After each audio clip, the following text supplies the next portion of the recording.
Ada satu bagian dari hidup kekristenan kita yang kalau kita pelajari itu sesungguhnya tidak ada seorang anak Tuhan pun yang suka.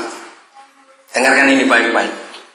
Ada satu bagian dari hidup kekristenan kita yang Alkitab itu ajarkan.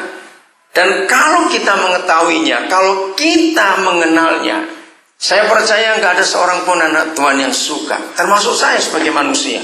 Kenapa? Kita lihat ayat ini. Tapi ini harus kita lalui. Karena kita semua tahu tujuan akhir daripada rencana Bapa di surga untuk semua kita anak-anaknya. Tujuan akhirnya adalah menjadi serupa dengan Yesus. Amin. Itu tujuan akhirnya. Dan tidak ada tujuan yang lebih mulia daripada itu kecuali semua kita menjadi serupa dengan Yesus. Nah, untuk mencapai ke sana, maka kita harus mengikuti, meniru apa yang Tuhan Yesus pernah lakukan. Betul tidak? Bahkan dia sendiri menyatakan, seorang murid tidak lebih dari gurunya. Jadi apa yang guru kita alami, maka kita harus mengikutinya.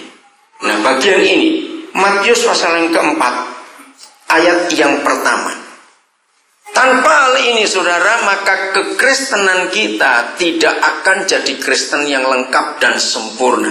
Saya ulangi, tanpa proses ini, maka kekristenan kita nggak akan jadi Kristen yang lengkap dan sempurna. Maka Yesus dibawa oleh siapa? Roh. Jelas sekali. Hidup Yesus Tuhan kita dipimpin oleh Roh.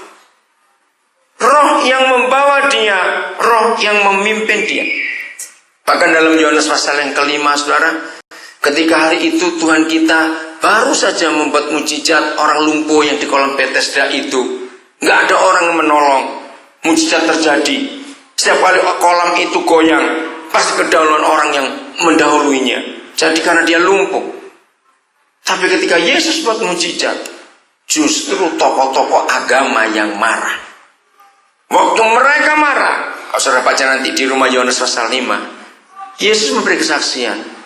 Apa yang aku buat, itu selalu aku lihat dari Bapa. Ya, saya ulangi lagi, apa yang aku buat? Atau kita lihat sebentar ayat itu ya, Yohanes 5 ayat 19. Nanti kita balik ke Efesus pasal yang keempat. Jadi ketika mereka marah, tokoh-tokoh agama itu, dengan tenang Tuhan Yesus menjawab mereka. Sudah? Maka Yesus menjawab mereka katanya. Jawabannya ini adalah sanggahan. Bukan dia berdebat, tidak. Dia cuma cerita. Kenapa kamu harus marah? Kalau aku menyembuhkan orang ini, karena bukan dari aku. Maka Yesus menjawab mereka katanya. Aku berkata kepadamu, sesungguhnya anak tidak dapat mengerjakan sesuatu dari dirinya sendiri. Jikalau tidak, Yesus bagaimana? Melihat siapanya?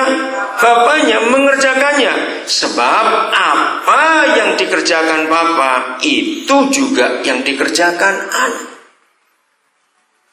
Saudara belanja, shopping. Saudara jalan-jalan ke luar negeri, jalan-jalan ke pulau lain. Saudara SMS.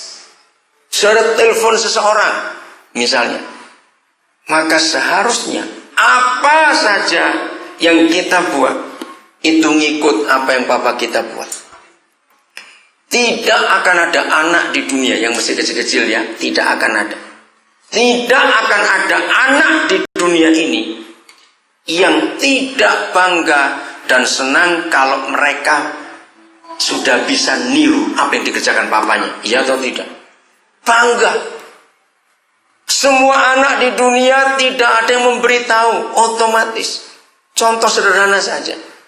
Saudara tidak pernah ketemu saudara tidak akan pernah menemukan di negara mana saja anaknya orang kaya, orang miskin, orang biasa yang ketika mereka masih kecil-kecil di bawah 7 tahunan atau 5 tahunan tergantung kondisi kejiwaan anak itu, yang tidak senang kalau di rumah itu pakai sandalnya papanya atau sepatu mamanya. Jawab iya atau tidak? Aneh bukan? Kenapa anak-anak itu suka sekali? Jangan saudara marah kepada anak-anak yang suka pakai sepatu mamanya. Misalnya anak perempuan suka pakai sepatu mamanya, anak laki suka pakai sepatu papanya. Saudara, itu naluri. Katakan amin. Itu naluri. Betapa bangganya mereka kalau bisa seperti mama dan papanya. Maka itu berapa banyak mama-mama ribut ketika lipstik ditaruh sembarangan, anak perempuannya coretin semuanya itu bibirnya. Kenapa? Karena dia niru. Betul saudara? Nah, itulah naluri anak. Nah, seharusnya semua kita anak-anak Papa di surga melakukan apa saja karena kita lihat Papa kita buat itu. Jadi tidak ada satupun hal sekecil apapun, sebesar apapun yang Tuhan Yesus buat tanpa melihat Papanya buat dulu. Jadi dia mengatakan, kenapa kamu harus marah? Kalau kamu marah, istilahnya ya kamu marah sama Bapa di surga. Karena aku cuma lihat dia kerja, karena apa aku ikut. Nah, maka itu tanyakan dalam diri kita. Apa saja yang kita buat, sudah tidak kita melakukan seperti yang dia lakukan. Oke, kembali ke Matius pasal yang keempat. Dengan jelas, hidup Yesus Tuhan kita tidak sembarangan. Katakan amin. Hidup Tuhan kita selalu dipimpin oleh Roh. Saya ulangi lagi satu. Maka Yesus dibawa oleh Roh. Lihat, bukan ke TA, bukan ke Amerika, dibawa kemana? Padang gurun. Saudara, kalau kita membuka seluruh Alkitab, ini istilah saya aja. Papa di surga itu hobinya itu padang gurun. Loh, betul tidak? Dari zaman Musa selalu membawanya ke padang gurun. Sampai Paulus pun mengalami itu. Padang gurun dalam Alkitab itu gambaran ujian. Tidak ada seorang pun yang senang dengan persoalan atau ujian. Kecenderungan kita sebagai manusia selalu menghindari ujian itu. Betul tidak? Itu manusia kita.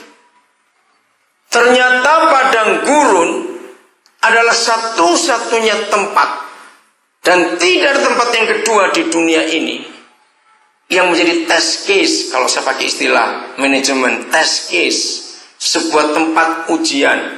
Tidak ada duanya, selalu padang gurun.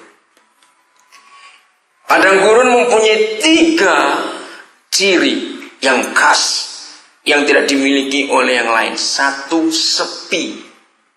Kalau padang gurun itu rame, bukan padang gurun, dia mall namanya. Oke. Nomor 1, sepi, saudara.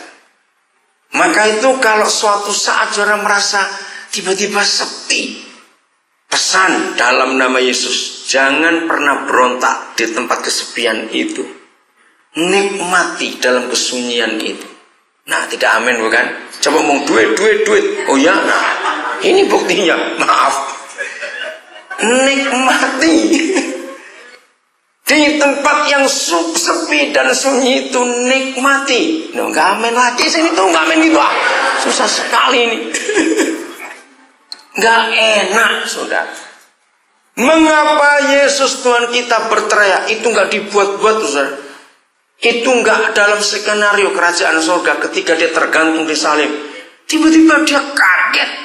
Kalau toh murid-muridnya meninggalkan dia nggak apa-apa. Masih ada Papa di surga. Tiba-tiba dia tahu papanya pun meninggalkan dia. Masih ingat teriakannya? Kenapa kau tinggalkan aku? Wih, saudara, kalau kita baca itu, jangan baca dengan Eloi, Eloi, lama sabatani. Kenapa kau tinggalkan aku? Jangan begitu bacanya. Itu sebuah jeritan. Kenapa kau tinggalkan aku? Dia ketakutan. Itulah padang gurun yang Yesus alami pada saat-saat terakhir hidup. Suatu saat saudara akan dan harus mengalami seperti ditinggalkan siapa saja. Ini hal yang aneh, saudara. Mengapa Papa izinkan? Maaf, suami istri. Suami istri pun akan diizinkan Tuhan. Tiba-tiba pasangan kita jadi aneh terhadap kita. Jangan pernah marah pada dia. Sebab kita sedang dibawa ke padang gurun yang sepi. Sungguh. Maka itu suami istri seringkali tidak sadar